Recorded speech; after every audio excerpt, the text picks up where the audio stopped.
1974년 겨울, 서울 청량리역 앞에는 늘 바람이 먼저 도착했다. 사람보다 먼저, 기차보다 먼저, 가난보다 먼저. 그 바람 속에서 한 남자가 낡은 양복깃을 세우고 서 있었다. 이름은 한만수. 나이는 42. 직업은 시장 짐꾼 겸 밤에는 여관 보일러 관리인. 남들이 보기엔 그냥 평범한 사내였지만 만수에게는 커다란 별명이 하나 있었다. 기러기 아빠. 처음엔 놀림이었다. 아내와 딸이 부산 친정으로 내려가 살고 만수 혼자 서울에 남아 돈을 벌어 보내니 동네 사람들이 그렇게 불렀다. 한씨, 오늘도 기러기처럼 혼자 밥 먹어? 만수는 그 말을 들을 때마다 웃었다. 기러기는 그래도 하늘이라도 날지. 나는 버스비 아까워 걸어 다닌다니까. 사람들은 웃었다. 하지만 만수는 웃고 나면 늘 목이 따끔했다. 그에게는 아내 순애와 12살 딸 영희가 있었다. 영희는 어릴 때부터 몸이 약했다. 서울의 단칸방은 춥고 습했다. 병원에서는 바닷바람 있는 곳에서 지내보라고 했다. 그래서 순애는 영희를 데리고 부산 친정으로 내려갔다. 처음엔 석 달만 떨어져 있기로 했다. 그 석 달이 반년이 되고, 반년이 1년이 되고, 1년은 다시 여러 계절이 되었다. 만수는 매달 봉투에 돈을 넣어 부산으로 보냈다. 봉투 안에는 꼭 짧은 편지도 넣었다. 영희야, 밥 꼭 먹어라. 아빠는 잘 있다. 이번 달엔 귤 많이 먹어라. 그 편지 끝에는 늘 같은 말이 있었다. 아빠가 곧 간다. 하지만 그는 좀처럼 가지 못했다. 돈이 없어서, 시간이 없어서, 그리고 막상 가면 헤어질 때 더 아플까봐. 만수는 새벽 4시면 일어났다. 청량리 시장에서 쌀가마니를 나르고, 낮에는 손수레를 끌고, 밤에는 작은 여관 보일러실에서 잠을 잤다. 방이라고 해봐야 연탄 냄새가 배어있는 좁은 공간이었다. 그의 유일한 낙은 시장 국밥집 아주머니 복례가 몰래 더 얹어주는 깍두기였다. 한씨, 오늘은 얼굴이 더 가늘어졌네. 아주머니, 얼굴이 가늘어진 게 아니라 세상이 나를 압축하는 겁니다. 말은 청산유수야. 그러니 돈은 못 벌지. 말이라도 잘해야 손님들이 나를 덜 불쌍하게 보죠. 복례는 혀를 차면서 국밥 국물을 더 부어주었다. 그 국밥집에는 만수의 친구 박칠복도 자주 왔다. 칠복은 시장에서 생선을 팔았다. 별명은 박갈치였다. 이유는 간단했다. 몸이 갈치처럼 길고 성질도 갈치처럼 잘 뒤틀렸다. 칠복은 늘 만수에게 말했다. 야, 만수야, 너 그렇게 돈 보내다 너는 뭐 먹고 사냐? 공기는 반찬이 없잖아. 그래서 국밥집에 온 거지. 너 진짜 대책 없다. 대책 있는 사람이 시장에서 겨울 새벽에 쌀가마니 나르겠냐? 칠복은 웃다가도 문득 조용해졌다. 그래도 부산 한번 다녀와라. 딸내미, 너 얼굴 잊겠다. 만수는 숟가락을 멈췄다. 잊으면 어떠냐? 돈 보내주는 사람으로라도 기억하면 됐지. 그게 무슨 아빠냐? 만수는 대답하지 않았다. 그날 밤 보일러실에서 그는 영희가 보낸 편지를 꺼냈다. 삐뚤빼뚤한 글씨였다. 아빠, 나 키 컸어. 엄마가 아빠 닮아서 코가 커진대. 나는 싫은데 엄마는 복코라서 좋대. 아빠, 이번 운동회 때 올 수 있어? 안 와도 괜찮아. 아빠는 바쁘니까. 만수는 마지막 문장을 한참 바라보았다. 안 와도 괜찮아. 그 말이 괜찮지 않았다. 봄이 왔다. 만수는 결심했다. 이번에는 무슨 일이 있어도 부산에 가기로 했다. 영희 운동회가 있는 날이었다. 그는 한 달 전부터 조금씩 돈을 모았다. 담배도 끊었다. 술도 끊었다. 국밥도 반 그릇만 먹었다. 복례가 말했다. 국밥 반 그릇 먹고 사람이 사나? 아주머니, 아빠는 배가 아니라 마음으로 삽니다. 그럼 마음으로 쌀가마니도 들어봐. 결국 복례는 몰래 국물을 더 부었다. 드디어 운동회 전날 만수는 부산행 완행열차 표를 샀다. 표를 손에 쥔 순간 그는 마치 세상을 다 가진 것 같았다. 그런데 문제가 생겼다. 시장에 갑자기 큰 비가 내렸다. 창고 지붕이 무너지며 쌀가마니가 젖기 시작했다. 주인은 사람들을 붙잡고 소리쳤다. 오늘 이거 다 옮기면 일당 2배다. 만수는 표를 만지작거렸다. 2배. 그 돈이면 영희 운동화도 사줄 수 있었다. 순애가 편지에 썼다. 영희 운동화 앞코가 다 터졌다고. 만수는 결국 짐을 날랐다. 비가 쏟아지고 옷은 다 젖고 손바닥은 까졌다. 일이 끝났을 때는 이미 막차 시간이 지나 있었다. 만수는 청량리역으로 뛰었다. 하지만 부산행 열차는 떠난 뒤였다. 플랫폼에는 비 냄새만 남아 있었다.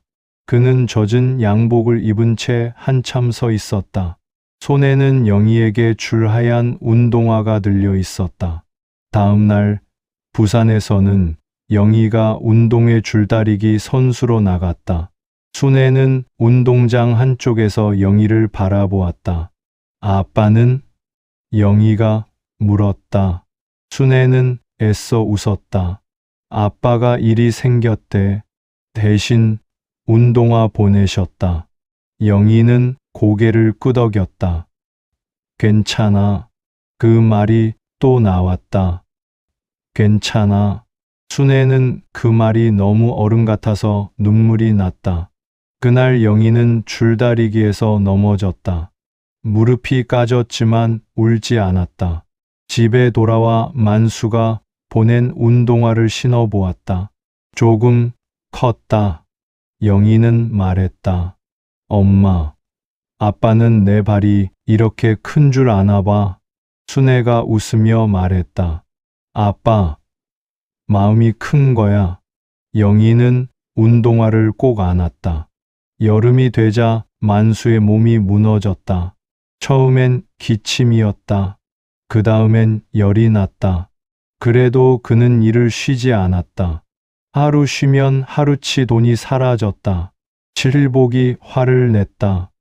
야, 너 그러다 죽어. 죽으면 장례식장에 조의금 들어오냐? 미친놈아, 농담할 때냐? 농담 안 하면 울잖아. 칠복은 말을 잃었다. 어느 날 만수는 쌀가마니를 나르다 쓰러졌다. 눈을 떴을 때 그는 병원 침대에 누워 있었다. 의사는 말했다. 폐가 많이 상했습니다. 당분간 일을 쉬셔야 합니다. 만수는 웃었다. 선생님, 당분간이라는 말이 부자들에게는 휴식인데 우리 같은 사람에게는 굶으라는 말입니다. 의사는 대답하지 못했다. 그날 밤 만수는 병원 침대에서 몰래 빠져나왔다. 입원비가 무서웠다. 그는 다시 보일러실로 돌아왔다. 며칠 뒤 부산에서 순애의 편지가 왔다. 영희가 아빠를 많이 보고 싶어 해요. 말은 안 하지만 밤마다 아빠 편지를 꺼내봐요. 나도 당신이 걱정돼요. 돈 조금 덜 보내도 괜찮으니 밥 챙겨 먹어요. 만수는 편지를 읽고 웃었다. 괜찮다는 말이 제일 무섭다니까. 그는 답장을 썼다. 나는 아주 잘 있다. 살도 쪘다. 요즘은 고기도 자주 먹는다. 걱정 마라. 사실 그날 만수가 먹은 것은 식은 보리밥과 김치 한 조각이었다. 그는 거짓말을 잘 못하는 사람이었다. 하지만 가족을 안심시키기 위한 거짓말만큼은 점점 능숙해졌다. 가을, 영희가 서울로 올라왔다. 순애가 연락도 없이 딸을 데리고 온 것이다. 만수는 시장에서 손수레를 끌다가 두 사람을 보았다. 순간 그는 멈췄다. 영희는 훌쩍 자라 있었다. 만수가 보낸 운동화를 신고 있었다. 아직도 조금 컸지만 영희는 끈을 꽉 묶고 있었다. 아빠. 그 한마디에 만수는 대답을 못했다. 그는 웃으려고 했지만 입술이 떨렸다. 영희야, 아빠가 바빠서 못 갔는데. 영희가 달려와 그를 안았다. 괜찮아. 만수는 그 말에 결국 무너졌다. 아빠가 안 괜찮다. 그는 시장 한복판에서 딸을 끌어안고 울었다. 칠복이 옆에서 괜히 소리쳤다. 아이고, 먼지 들어갔네. 오늘 시장에 먼지가 많네. 복리에도 국밥집 앞에서 눈물을 훔치며 말했다. 먼지가 아니라 내 눈물이잖아, 이 갈치야. 칠복이 발끈했다. 아주머니, 갈치는 원래 바다에 살아서 눈물이 많습니다. 그 말에 주변 사람들이 웃었다. 울음과 웃음이 시장 골목에 뒤섞였다. 그날 저녁, 만수는 순애와 영희를 보일러실로 데려가지 못했다. 너무 초라해서였다. 대신 복리의 국밥집 한쪽 방을 빌렸다. 세 사람은 오랜만에 마주 앉아 밥을 먹었다. 영희는 국밥을 먹다 말고 물었다. 아빠, 진짜 고기 자주 먹었어? 만수는 뜨끔했다. 그럼 아빠는 아주. 그때 복례가 끼어들었다. 자주 먹었지. 국밥에 고기 향이 있었어. 칠복이 말했다. 향은 공짜니까. 순애가 만수를 바라보았다. 그 눈빛에는 원망도, 미움도, 슬픔도 있었지만 가장 큰 것은 미안함이었다. 당신, 왜 그렇게 혼자 버텼어? 만수는 숟가락을 내려놓았다. 내가 아빠니까. 순애가 조용히 말했다. 아빠도 사람인데. 그 말에 만수는 아무 말도 하지 못했다. 영희가 작은 손으로 만수의 손을 잡았다. 아빠, 이제 우리 같이 살면 안 돼. 만수는 딸을 보았다. 그 말은 꿈 같았다. 하지만 현실은 달랐다. 방도 없고 돈도 없고 몸도 성치 않았다. 그는 쉽게 대답할 수 없었다. 그때 복례가 갑자기 말했다. 우리 국밥집 뒷방 비었다. 만수가 놀라 쳐다봤다. 아주머니, 월세는 싸게 받을 거야. 대신 새벽에 무 좀 썰어. 칠복도 거들었다. 나는 생선 남으면 갖다 줄게. 대신 비린내 난다고 투덜대지 마라. 만수는 두 사람을 바라보았다. 왜들 이래? 복례가 말했다. 기러기도 겨울엔 물이 지어 날아. 혼자 날면 얼어 죽어. 만수는 고개를 숙였다. 그날 밤 그는 처음으로 가족 앞에서 솔직하게 말했다. 나 사실 많이 힘들었다. 순애가 그의 손을 잡았다. 이제 같이 힘들자. 영희가 말했다. 그럼 덜 힘들잖아. 만수는 웃었다. 우리 딸 언제 이렇게 어른이 됐냐? 영희가 대답했다. 아빠, 기다리느라. 그 말에 모두 조용해졌다. 겨울이 다시 왔다. 만수 가족은 복리의 국밥집 뒷방에서 살기 시작했다. 방은 작았다. 벽지는 오래됐고 문풍지는 자주 떨어졌다. 그래도 세 사람은 함께였다. 아침이면 순애는 국밥집 일을 도왔다. 영희는 학교에 다녔다. 만수는 무리한 지밀은 줄이고 시장 잔심부름과 배달 일을 했다. 돈은 여전히 넉넉하지 않았다. 하지만 밥상에는 늘 새 숟가락이 놓였다. 그게 만수에게는 부자보다 큰 일이었다. 어느 날 밤 영희가 숙제를 하다 말했다.